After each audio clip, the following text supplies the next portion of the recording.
In our first week together, probably the most important thing we need to do is assess the question of what exactly is sociology? Now, your textbook defines sociology as the study of human society. And most textbooks define it this way, and that's not a bad definition as it goes, but it lacks a bit of rigor to it. It doesn't really tell us much useful beyond just a basic description. So I'm going to offer you a different definition that we're going to be thinking through in class coming up. I'm going to say that instead we should define sociology as the study of social life. Now, if you're paying close attention, your first reaction to this might be one of, that doesn't sound a whole lot better. Because in truth, we still need to figure something else out in all of this. We need to define what exactly do we mean by social life. But in defining it this way and in thinking about what social life is, I think what you're going to see is that we actually get a lot more traction in understanding what the field of sociology is about. So let's define social life. Social life is the dynamic relationship between social systems and the people who participate in them. And I represent that here with this diagram indicating those two major arenas, social systems, and rather than saying people who participate in them, we'll just call them individuals. And we can see the blue arrows indicating this idea of a dynamic relationship between them. Now, before I go any further with explaining this, I want us to pause and ask a question about this definition here. Can one exist without the other?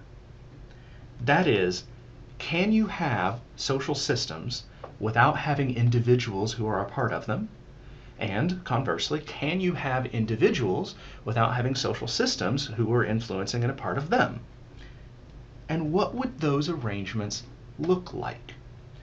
So let's take a moment to explore some of these possibilities and do a bit of a, shall we say, thought experiment in contemplating this.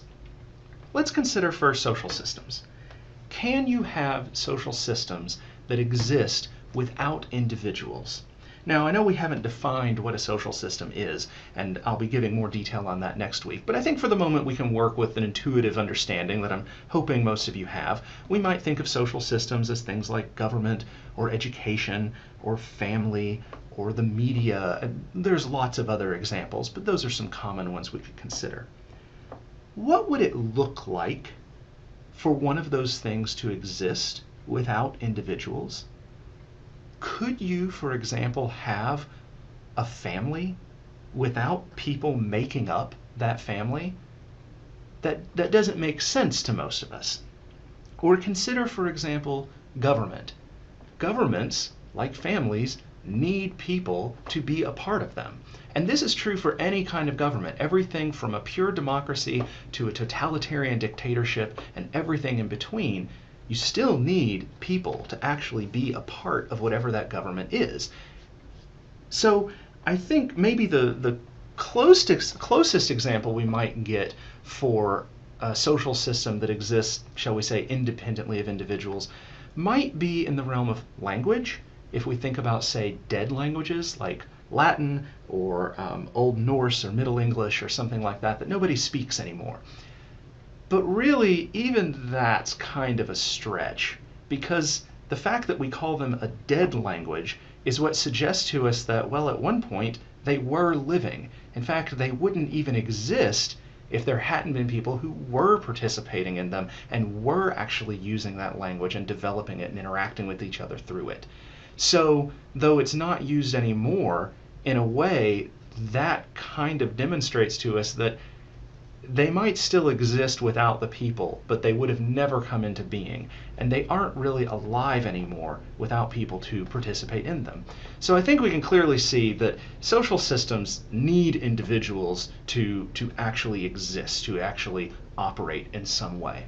So let's shift to the other side of that equation. Can you have individuals who exist without social systems? Can individuals exist independently of social systems? Now, this one might be an angle that more people might think, well, yeah, that's possible. I don't need society. I don't need others around me. I'm the captain of my own ship, the master of my own fate. And this is a common theme that many of us have.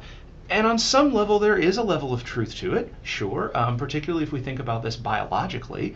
Yeah, you exist as an independent, unique, autonomous being. But consider all of the different aspects of your life. Could you really exist completely independently of social systems or of even any kind of interaction with others? Let me give you a very simple example to explore this a bit further. I'm guessing at some point in your life you've probably gotten sick.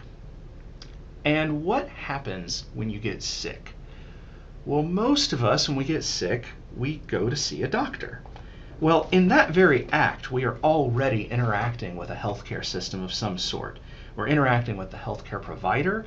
Most likely, we're probably interacting with some other kinds of support staff, the intake personnel, the nurses, and of course the doctor, him or herself.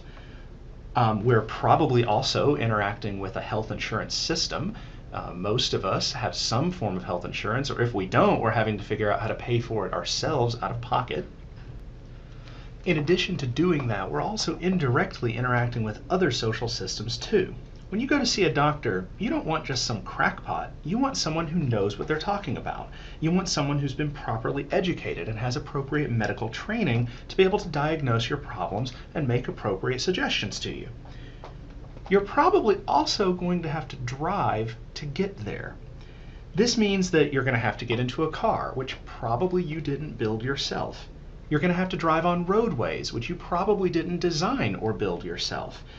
You're going to have to be licensed to drive that car or know someone who is licensed, which means whoever the driver is has interacted with these governmental systems that license us, that teach us the rules of the road, that basically prevent there from being total chaos on the streets.